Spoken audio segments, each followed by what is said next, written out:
अस्सलाम वालेकुम। सफ़ा ऑनलाइन के ख़ास प्रोग्राम तक़सीम शरीयत में आपका इस्तक़बाल है। मैं हूँ मुनव्वर सुल्तान। तक़सीम शरीयत में हम शरई मसाइल और दीन से मुताल्लिक़ अहकाम को समझने की कोशिश करते हैं। आज जिस मसले को हम समझने की कोशिश करेंगे वो इंतहाई अहम मसला है। आम तौर पे लोगों के दरमियान इस पर गलतफ़हमी भी पाई जाती है, इत्मीनान नहीं होता है, खुद अपनों की भी एक कैफियत होती है और दूसरे लोग भी कहीं न कहीं इस पर एतराज़ करते हैं। तो आज हम इस मसले पर बात करेंगे। वो मसला ये है कि ऐसा कभी कभी होता है, लेकिन बहरहाल ये वाक़या है कि दादा की मौजूदगी में यानी वालिद की मौजूदगी में जब उनके किसी लड़के का इंतकाल हो जाता है और फिर उस जिसका इंतकाल हुआ है उसके बच्चों को दादा के इंतकाल के बाद विरासत में हिस्सा मिलेगा या नहीं मिलेगा, इस पर बड़ी गलतफहमी पाई जाती है। आज हम इसी मसले को समझेंगे कि जो बात कही जाती है शरीयत के हवाले से कि ऐसी सूरत में पोते को दादा की विरासत में हिस्सा नहीं मिलता है, तो ऐसा क्यों है, शरीयत में उसका इंतज़ाम क्या है और फिर क्या ऐसे पोते को बेयार मददगार छोड़ दिया गया है या उसका कोई हल पेश किया गया है। आज हम इस मौजूद पर बात करेंगे। हमारे साथ गुफ्तगू के लिए मौजूद हैं इंतहाई अहम मेहमान मारूफ आलिम दीन मौलाना उबैदुल्लाह असदी साहब। आप बहुत ही अहम किताबों के मुसन्निफ़ हैं, इस्लामिक अकेडमी के सेक्रेटरी हैं। इसी तरह जामिया अरबिया हथौरा के आप शेखुल हदीस हैं।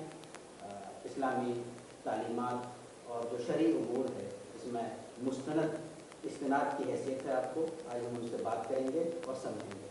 मौलाना, आपका इस्तक़बाल है हमारे इस प्रोग्राम में। जो मसला है कि दादा के इंतकाल के बाद पोता महरूम होता है, तो यकीनन शरीयत का पूरा निज़ाम है, विरासत का भी पूरा निज़ाम है, तो सब लोगों को जो हिस्से मिलते हैं हर जगह इत्मीनान होता है। जब ये पहलू आता है कि दादा की ज़िंदगी में बेटे का इंतकाल हुआ और फिर जब उस दादा का इंतकाल होता है तो पोते को विरासत में हिस्सा नहीं मिलता है, इस बारे में तफसीलात क्या है? देखिए, शरीयत में तो हर चीज़ का निज़ाम है जो बड़ा मुकम्मल है, मुंदबित और मजबूत है, और विरासत का भी बाकायदा निज़ाम है और उस निज़ाम की फिलजुमला पूरे तौर पर सराहत कुरान करीम में मौजूद है। शरीयत ने विरासत का निज़ाम ये रखा है कि विरासत सिर्फ़ रिश्तेदारों को और नहायत करीबी रिश्तेदारों को मिलती है, जिनकी शरीयत ने हस्ब मौका दर्जावार कुछ तहदीद व तयीन कर दी। कुछ लोग ऐसे हैं कि जिनको हर हाल में विरासत मिलती है और वो किसी हाल में महरूम नहीं होते। हाँ, ये हो सकता है कि कुछ हिस्से में कमो बेशी हो जाए, और कुछ लोग वो हैं कि वो हिस्सेदारों में, वारिसों में शामिल हैं, लेकिन कभी कभी ऐसा होता है कि न सिर्फ भी कि उनको कम मिलता है बल्कि उनको नहीं मिलता। असल में बात यह है कि कुछ लोग तो बराह रास्त हिस्सेदार हैं और कुछ लोग बिलवास्ता हैं।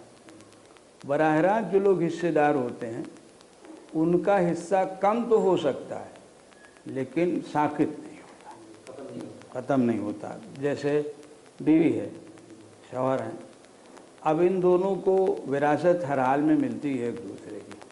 औलाद होती है तो कमी हो जाती है, औलाद नहीं होती है तो ज़्यादा मिलता है, लेकिन कोई सूरत इनकी महरूमी की नहीं।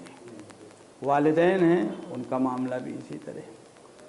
कुछ लोग हैं जो बिलवास्ता वारिस होते हैं, मसला उनका अहम हो जाता है। जो लोग बिलवास्ता वारिस होते हैं, अगर वास्ता मौजूद हो तो फिर उनको नहीं मिलता। दादा की विरासत बाप के वास्ते से है, बाप के रहते हुए दादा को नहीं मिली, माँ के रहते हुए दादी को नहीं मिली।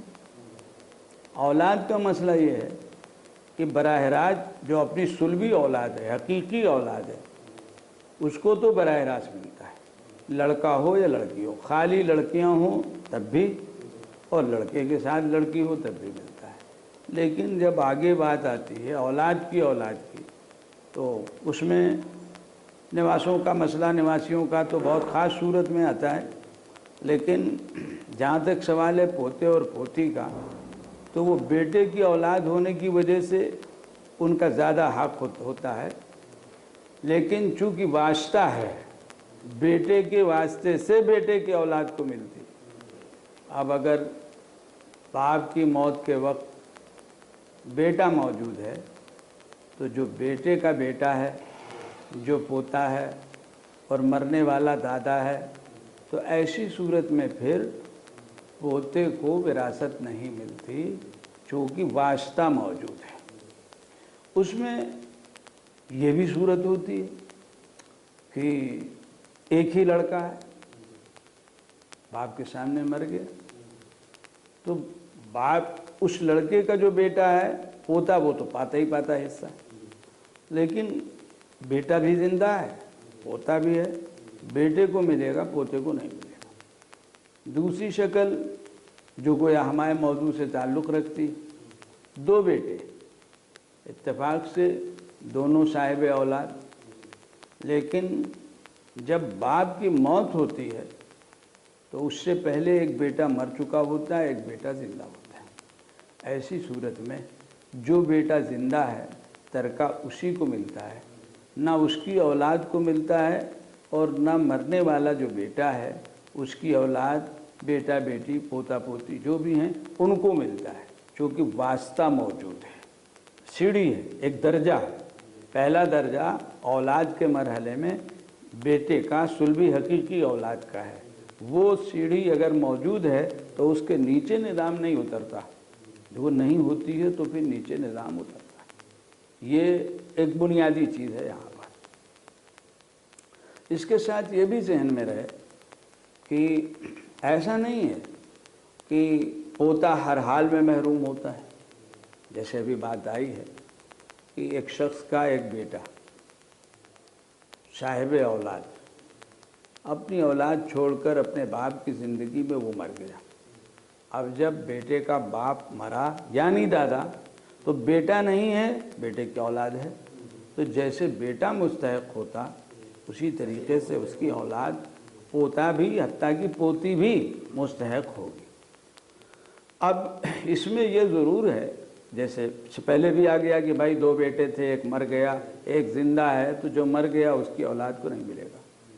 तफसीलात में हमारे उलमा ने लिखा है कि शक्लें 26-27 बनती हैं, करीब करीब, जो बड़ी किताबों में है जिनकी तफसील नहीं की जा सकती, पर हमारे बाद बुज़ुर्गों ने इस सिलसिले में रिसाले लिखे हैं, वजाहत की।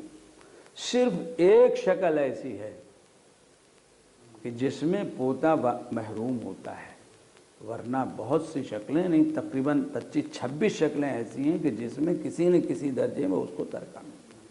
शरीयत से नावाक़ियत, शरीयत के निज़ाम से नावाक़ियत, कुछ और चीज़ें, उनके नतीजे में ये ज़हन पैदा होता है, और फिर इस्लाम पर एक इल्ज़ाम की गोया लोग राह निकाल लेते हैं कि इस्लाम जैसे मज़हब में बताइए यतीम पोते को महरूम कर दिया गया, यह बहुत बड़ा जुल्म है। ऐसा नहीं, एक ही सूरत है, फिर वहाँ शरीयत का एक निज़ाम और ज़ाब्ता है। कोई चीज़ शरीयत में ऐसी नहीं है कि बेज़ाब्ता हो। इसलिए ये ख्याल और एहसास दुरुस्त नहीं है कि शरीयत ने यतीम के हक़ में निज़ाम विरासत में कोई जुल्म किया है।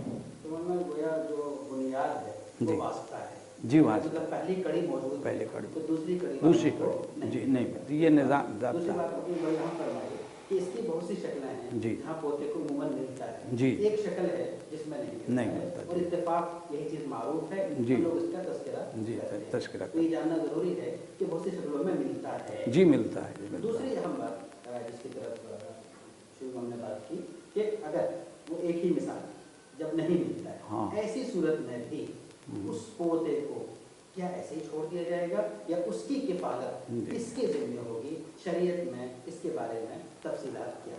देखिए, ऐसा है कि दुनिया के निज़ाम में भी महरूम तबक़ात के लिए बड़ा इंतज़ाम होता है, फ़िक्र होती है, क़वानीन भी बनते हैं, और हमारी शरीयत जो सरासर फितरत के भी मुताबिक है और ऐन रहमत है। यहाँ जब जो लोग हमारे हम मज़हब नहीं, जो लोग हमारे रिश्तेदार नहीं, وہ ضرورت مند ہوں جس عنوان سے صحیح ان کی فکر کا حکم ہے اور ان پر خرچ کرنے کی بڑی اہمیت ہے۔ حتیٰ کہ بعض مواقع میں قرآن کریم میں نماز اور زکوٰۃ سے پہلے ضرورت مندوں پر خرچ کرنے کی بات کہی گئی۔ سورہ بقرہ کی معروف آیت ہے لیس البر ان تولوا وجوہکم قبل المشرق والمغرب، اس میں ایمان کے ذکر کے بعد مال کو مختلف مواقع میں خرچ کرنے کی بات آئی ہے، پھر آیا ہے وَأَقَامَ الصَّلَاةَ وَآتَى الزَّكَاةَ۔ تو جب عام انسانی نظام میں ان چیزوں کی طرف بڑی توجہ ہے، بیوہ، مسکین، غریب، پریشان حال، تو ہمارے یہاں تو یہ نظام بڑا مضبوط اور معروف ہے۔ زکوٰۃ کا پورا نظام جس میں ہم دیکھتے ہیں کہ ضرورت مندوں کا ہر طبقہ آ گیا ہے، حتیٰ کہ ایک آدمی صاحب وسعت ہے لیکن اتفاق سے فی الحال کچھ ایسی صورت ہو گئی، سفر میں ہے، پیسے نہیں ہیں، شریعت نے زکوٰۃ اس کو بھی دلائی۔ تو یہاں تو اس کا سوال ہی نہیں تھا۔ بیوہ، یتیم، ان کی کفالت کی بڑی ہی تاکید اور بڑی ہی تعریف و توصیف ہے۔ عام یتیم یعنی مسلمانوں کا یتیم جو اجنبی ہو یا رشتہ دار ہو، دور دراز کا گھر کا نہ ہو، اس کی کفالت، اس کی بڑی اہمیت ہے، بڑی فضیلت ہے۔ حتیٰ کہ بڑی معروف حدیث ہے کہ نبی پاک صلی اللہ علیہ وسلم نے فرمایا ہے کہ میں اور یتیم کی کفالت کرنے والے قیامت کے دن اس طرح ہوں گے، ایک دوسرے کے قریب ہوں گے۔ یہاں یہ نہیں ہے کہ وہ یتیم گھر کا ہو، کسی یتیم کے سر پر ہاتھ پھیرنا شفقت اور محبت کا، اس کی بڑی فضیلت۔ ایک صاحب نے اپنے دل کی سختی کا اظہار کیا تو حضور صلی اللہ علیہ وسلم نے فرمایا یتیم کے سر پہ ہاتھ پھیرا۔ تو یہ کیسے ہو سکتا ہے کہ اپنا یتیم ہو، اپنے گھر کا یتیم ہو اور شریعت اس کا نظام نہ بنائے؟ شریعت نے کسی کو بھی بے یار و مددگار نہیں چھوڑا۔ اولاً تو گھر کے لوگ، قریبی رشتہ دار، جو لوگ خاص طور سے وراثت کے نظام سے تعلق رکھتے ہیں، حقدار و حصہ رکھتے ہیں، ان کو مکلف بنایا ہے کہ وہ اپنے قرابت کے حق اور وراثت کے حق کے مطابق فکر کریں ایسے لوگوں کی کہ جو کسی وجہ سے محروم ہیں اور ضرورت مند ہیں، وہ فکر کریں۔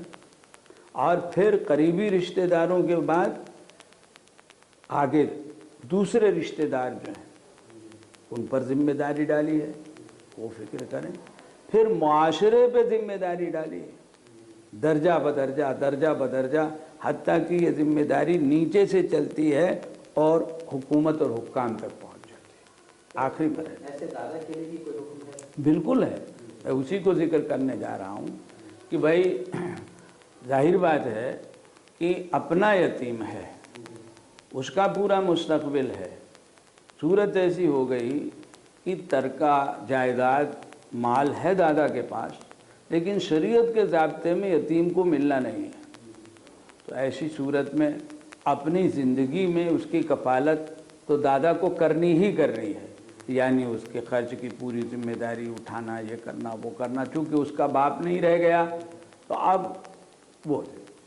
دوسری بات یہ ہے کہ جب یہ بات واضح ہے کہ میرے مرنے کے بعد میرا دوسرا بیٹا ہے، وہ بھی صاحب اولاد ہے، ترکہ اس کو مل جائے گا، اور ایک بیٹا جو میرا مر گیا ہے اس کی اولاد کو ترکہ نہیں ملے گا، تو دادا کا فرض بنتا ہے کہ اپنی زندگی میں کوئی ایسا نظام اپنی املاک میں بنا جائے کہ جس کے واسطے سے ان یتیم پوتوں کی کفالت کا اطمینان ہو، اور اس کی صورت یہ ہے کہ وہ اپنی زندگی میں باقاعدہ ان کو ہبہ کر دے، زمین ہے، مکان ہے، کھیت ہے، اور اس کے علاوہ جو بھی شکلیں ہوں اس کی زندگی میں، جیسا شعور تک بچے پہنچ گئے، اپنے ہاتھ پیر کے ہو گئے تو ان کے حوالے کر، نہیں، ان کے نام باقاعدہ ہبہ کریں، اور یا وصیت کریں۔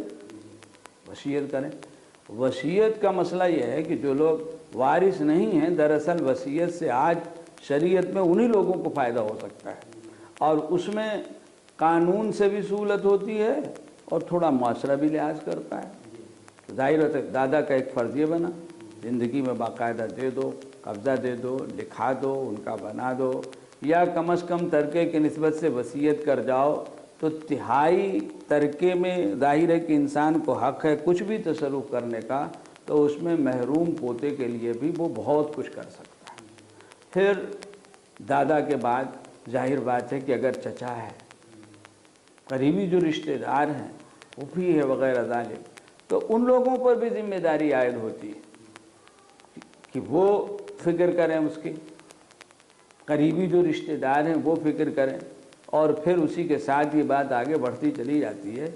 हमारी शरीयत ने जो निज़ाम बनाया है उसमें ऐसा नहीं किया है कि कोई लावारिस होकर ज़ाय हो जाए। किसी बच्चे की अगर कोई कफ़ालत करने वाला नहीं होगा तो तय है कि वो 99% ज़ाय हो जाएगा। वो मुआशरे के लिए क्या बनेगा कुछ नहीं कहा जा सकता। इसीलिए शरीयत ने नसब वग़ैरह के निज़ाम में कुछ ऐसा रखा है कि कोई बच्चा ऐसा ना होने पाए हत्तल इम्कान कि जिसके लिए ये हो कि भाई तुम्हारा तो कोई बाप नहीं है, कोई पालने वाला नहीं, जाओ, जो बच्चा ऐसा हो गया। तो ये नहीं है कि यतीम को बेयार मददगार छोड़ दिया जाएगा। सबसे पहले तो दादा का फ़र्ज़ बनता है, फिर चचा का फ़र्ज़ बनता है, जो लोग उस दर्जे में हैं कि वो बाकायदा इनको कुछ दें, हिबा करें वग़ैरह दालिक करें। हिबा किए बग़ैर ही फ़र्ज़ बनता है, लेकिन ज़्यादा बेहतर बात है कि बाकायदा हिबा कर दें, मिल्कियत हो जाए, उसको वाज़ेह कर दें, ताकि बसा औक़ात जो तंग ज़हन किस्म के लोग होते हैं, अइज़्ज़ा होते हैं, करीबी भी होते हैं, बसा औक़ात घर के अफराद भी होते हैं, उनकी तरफ से कोई ज़्यादती ना होने पाए। तो चूँकि लोगों में ये मसला सही तरीके से लोगों के लिए वाक़ियत नहीं है, तो ऐसे बसा औक़ात की मिसालें मिलती हैं, वाक़यात होते हैं, जी जी, कि ऐसे बच्चों पे जुल्म हो जाता है, हाँ जी, नसीब न मिलता है, बल्कि जो कुछ मिल सकता हाँ है जी, उससे बहुत भी होता महरूमी जी होती जी है। जी, हमेशा तो क्या इस तनाज़ुर में कुछ बेदारी पैदा करने की इस ख़ास अंदाज में जी, ज़रूरत है? सही है। देखिए, शरीयत के बहुत से मसले बड़े मोटे मोटे हैं, लोगों के सामने हैं। अब जैसे यही है भाई, एक बाप मरा, 2 बेटे हैं, या एक बेटा मर चुका है, उसकी औलाद है, ये तो सबको पता है हमारे यहाँ कि यतीम का क्या हक़ है, उसका भी हक़ है, जो कुछ भी सारी चीज़ें। लेकिन इसके बावजूद जब मिजाज सही नहीं होता है तो तमाम तरह की ज़्यादतियाँ होती हैं। भाई भाई का हक़ मार लेता है, भतीजा तो बहुत दूर की बात है, तमाम चीज़ें होती रहती हैं।